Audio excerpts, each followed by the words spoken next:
Olá, queridos alunos, tudo bem com vocês? Espero que estejam acompanhando as nossas aulas, tá? Hoje retomando um tema específico, tá? E muito importante dentro do nosso contexto da história do Brasil, tá? Que é o período da Era Vargas e exatamente o momento em que ele instaura o Estado Novo, tá bom? Então nessa aula nós vamos abordar o período de 1937 até 1945, a chamada ditadura do período em que o Vargas se manteve autoritariamente à frente da República Brasileira, tá bom? Vocês vão acompanhar com o roteiro, tá? Sempre disponibilizado para vocês e aí nós damos continuidade a essa matéria, tá bom? Então vamos lá. Meninos, eu havia falado com vocês, tá? Eu havia falado com vocês em relação a o golpe que o Vargas deu em 10 de novembro de 1937, tá? Ele havia planejado esse golpe com o Major Olímpio Mourão Filho e ele consegue elaborar um falso plano chamado Plano Cowen, onde ele alega que havia forças comunistas que tomariam o poder e implantariam o comunismo aqui no Brasil. Diante dessa alegação, ele decreta o Estado Novo, tá? Esse período ditatorial do Vargas, ele, em termos militares, em termos econômicos, ele teve algumas peculiaridades, tá? E dentro dessas peculiaridades, as primeiras medidas de Getúlio Vargas após a implantação do Estado Novo foi justamente o fechamento das assembleias municipais, das câmaras municipais, das assembleias legislativas e a intervenção nos estados novamente, da mesma maneira como ele fez em 1930, é, é, colocando interventores para os governos estaduais. Ele vai revogar a Constituição de 1934 e aprovar já uma nova Constituição de base autoritária, tá? É a Constituição de 1937 que foi outorgada, tá? Bom, outra coisa que ele vai fazer dentro do seu plano autoritário dentro da ditadura é justamente extinguir todos os partidos políticos, tá?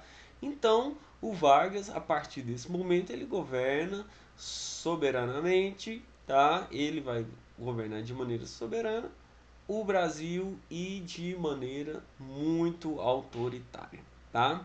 Bom, essas políticas de intervenção, ela vai ocorrer um momento aqui dentro do Estado Novo, tá?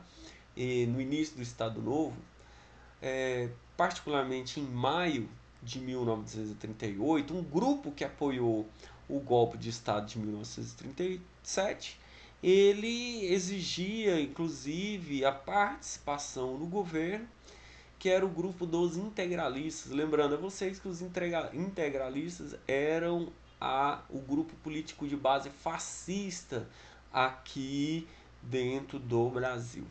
Os integralistas, então, vendo-se de fora do governo de Getúlio Vargas, tá? E não atendendo a essas reivindicações, os integralistas partiram para a tentativa de derrubada do governo Vargas, tá? Em maio de 1938, ocorreu a tentativa de golpe de Estado por parte dos seria o golpe em cima do golpe, né? Então, os integralistas acabaram sendo presos, acabaram sendo exilados. O Plínio Salgado, que era a figura central do integralismo, ele acabou sendo exilado em Portugal e o Estado efetivamente foi controlado com o fim da intentona integralista, tá?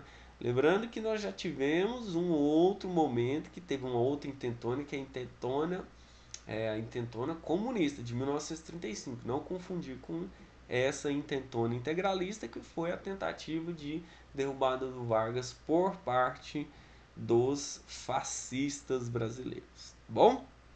Bom, então o Vargas tinha em plenos, diante dessa conjuntura, o Vargas passou a governar de maneira única, né? Como um estadista ditatorial, uma personalidade ditatorial aqui dentro do Brasil, comandando a República Brasileira dessa maneira. E aí ele utilizava-se de alguns mecanismos, tá? Os mecanismos de estrutura de poder, você pode observar isso aí, tá com uma grande descrição no roteiro de vocês, que é 3 elementos que eu coloquei aqui principais, que é o DASP, o DIP e os sindicatos, tá? O que era o DASP? O DASP era o Departamento Administrativo de Serviço Público, onde o Getúlio Vargas ele tinha o total controle da máquina de Estado. Então ele fiscalizava, ele tinha todas as informações desse funcionalismo público, tá? Para evitar também possíveis revoltas e possíveis levantes contra o próprio governo do Getúlio Vargas. Então ele tinha o controle sobre o funcionalismo público, tá? Mas o destaque que eu dou aqui dentro desses órgãos, dessas perspectivas de mecanismo de controle estatal, eu falo principalmente do DIP, Departamento de Imprensa e Propaganda, tá? O DIP ele servia como uma propaganda, que servia como mostrar as realizações do governo e também para estabelecer a censura, tá? A censura de Estado imposta pelo Getúlio Vargas. Então o DIP ele servia a esse elemento e no próprio ano de 1938 foi criada aí a Hora do Brasil, que existe até hoje, né? Então a Hora do Brasil ela servia para mostrar as realizações, servia como propaganda do governo de Getúlio Vargas e também para algumas amostras artísticas da MPB, da música popular brasileira. Tá? Então, assim, o DIP ele era um controle, ele fazia a imagem do Vargas, que era um elemento em que todos os governos autoritários utilizavam muito. E aí eu tenho destaque pro rádio, tá? O veículo de comunicação que mais atuou durante o Estado Novo foi o rádio. O rádio era uma peça fundamental para que essas informações chegassem às áreas distantes do território brasileiro. Então o rádio foi fundamental aí dentro dessa concepção de propaganda e censura aqui no Brasil desde esse período do Estado Novo, tá? E aí os sindicatos também foram liberados por Getúlio Vargas nesse período. Os sindicatos, eles, apesar de serem liberados, tá? Faziam parte do Ministério do Trabalho. Então os sindicatos, que é uma defesa do trabalhador, eles estavam atrelados à figura, à máquina do estatal. Por isso que eles chamam sindicatos pelegos, ou seja, sindicatos que estão submissos à classe estatal. Então o Vargas tinha o funcionalismo público, tinha a propaganda ao seu favor, a censura aos meios de imprensa e também os trabalhadores que faziam parte dessa concepção. Dentro do estado do Getúlio Vargas, dentro desse movimento, nós tínhamos a concepção do trabalhismo, já que falamos aí desses sindicatos. O trabalhismo era a concessão que o Vargas dava a essa classe trabalhadora, os benefícios sociais que o Vargas dava aos trabalhadores para obter apoio e se beneficiar dos próprios benefícios, né? É uma prática também muito comum que a gente tem hoje, parece que os governos utilizam, né? Entregam obras parecendo que está fazendo um favor e sendo que na verdade eles estão apenas contribuindo, estão ratificando a proposta que é utilizar o dinheiro público em prol da própria população, né?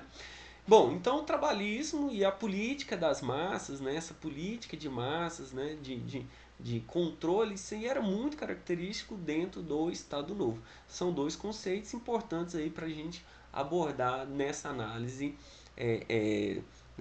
do período de 37 a 45, tá?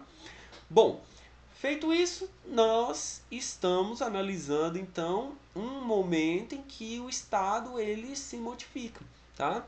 Tanto é que eu apontei para vocês aqui a criação de órgãos da administração macroeconômica, né? A criação do IBGE, o Instituto Brasileiro de Geografia e Estatística, o Conselho Nacional do Petróleo, em 1938, e o Instituto também em 38, e o Conselho Nacional das Águas e Energia Elétrica em 39. Mas o destaque mesmo, ele se dá durante esse governo estatal, durante esse governo ditatorial aqui no Brasil. O destaque é dado para a efetivação e criação das indústrias de base, tá? Essas indústrias favoreceram um crescimento econômico brasileiro, haja vista que nós não precisaríamos mais de adquirir produtos importados. Então nós poderíamos fazer a prospecção aqui no Brasil e as próprias indústrias brasileiras passariam a controlar e fabricar os produtos, tá? As indústrias de base, então, é aquela em que a chamada indústria pesada, né? Então, o destaque que eu dou aqui é a criação da CSN, Companhia Siderúrgica Nacional, em Volta Redonda, foi inaugurada em abril de 1941, tá? Posteriormente, a Companhia da Vale do Rio Doce, de 1942, a Fábrica Nacional de Motores, em 1943, e a Companhia Hidrelétrica do São Francisco, em 1945, tá? Essas indústrias têm muito a ver e têm muita ligação com a política externa do Getúlio Vargas.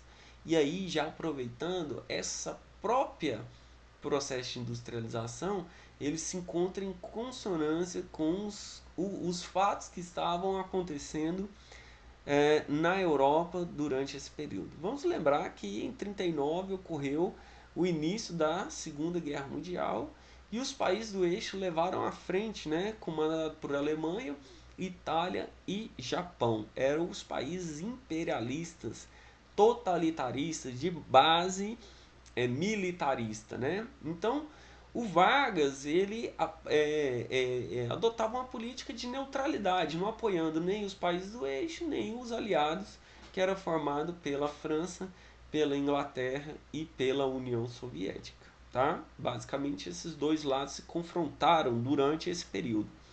O Vargas, vendo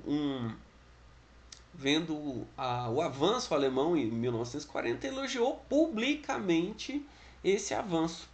Fato que fez com que os americanos, tá, que posteriormente entrariam no conflito ao lado dos aliados e que abasteciam os aliados com os seus suprimentos, então os americanos lucraram muito antes de entrarem no conflito em dezembro de 1941, viram esse elogio do Vargas ao ataque alemão, a Blitzkrieg alemã, viu esse elogio com um péssimo indicativo aqui para a América Latina.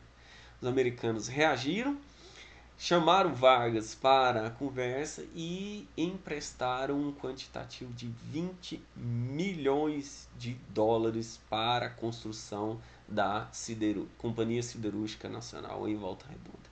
Então Vargas ele negocia a entrada do Brasil na Segunda Guerra Mundial ao adquirir esse montante e também liberar a construção de bases aeronavais no Nordeste brasileiro.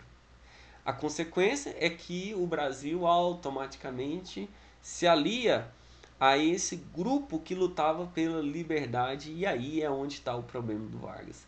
Um ditador no Brasil e que luta pela liberdade na Europa, né?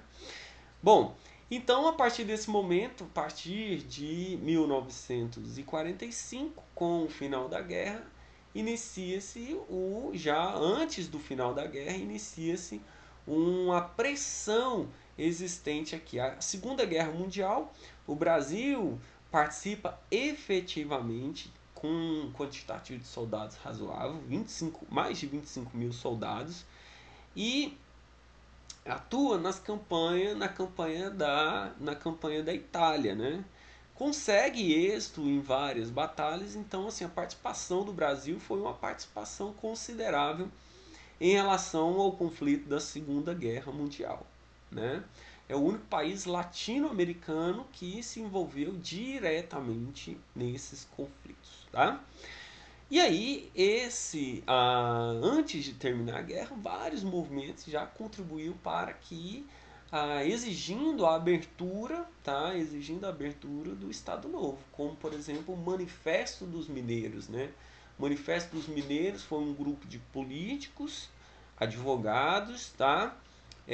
De Minas Gerais, logicamente, que exigiam a redemocratização.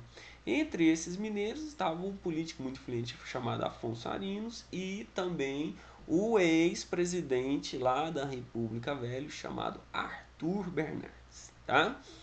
Bom, diante do Manifesto dos Mineiros, o Vargas ele começa a observar uma política mais flexível, né?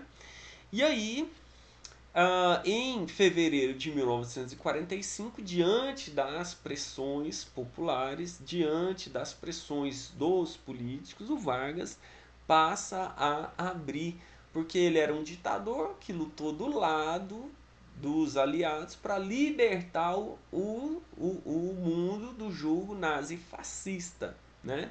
Então, assim, logicamente que um ditador que lutando pela liberdade seria um paradoxo muito grande. Então, o que acontece? A partir de fevereiro, o Vargas suspende a censura à imprensa, a censura a essa classe, a esse mecanismo da imprensa. Ele volta com o pluripartidarismo, que ele fecha, igual eu disse no início do vídeo, ele extingue todos os partidos políticos, ele governa como única pessoa, não existia presidente, tá?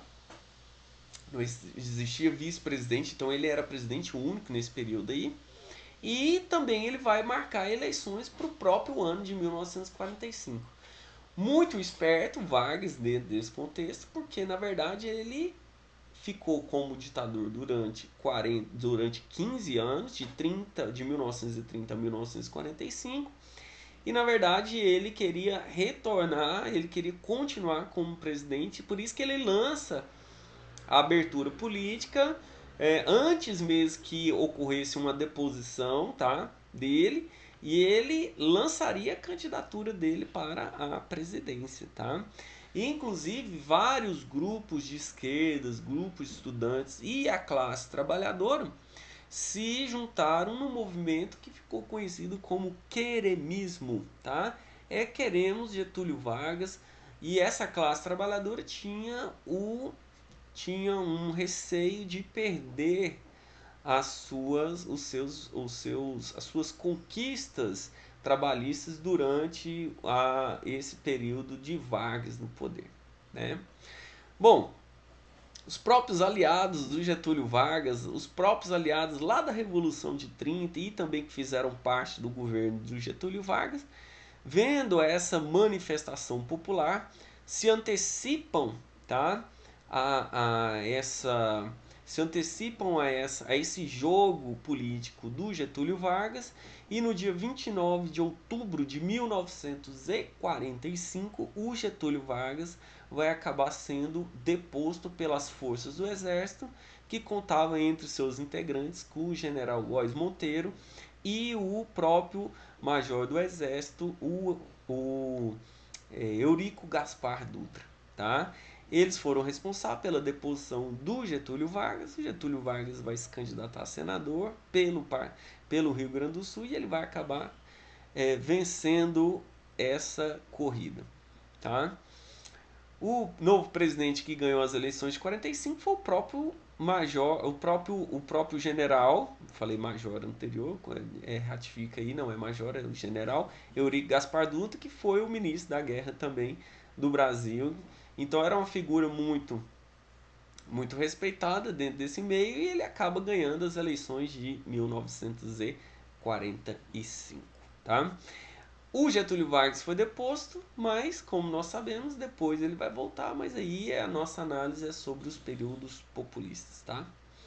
Bom, eu espero que tenham aproveitado o vídeo, acompanhem o roteiro, façam uma leitura que ela é indispensável e aí nós retornaremos com o próximo vídeo falando sobre esses regimes populistas aqui no Brasil. Grande beijo para vocês, um grande abraço, boas aulas e até mais. Valeu!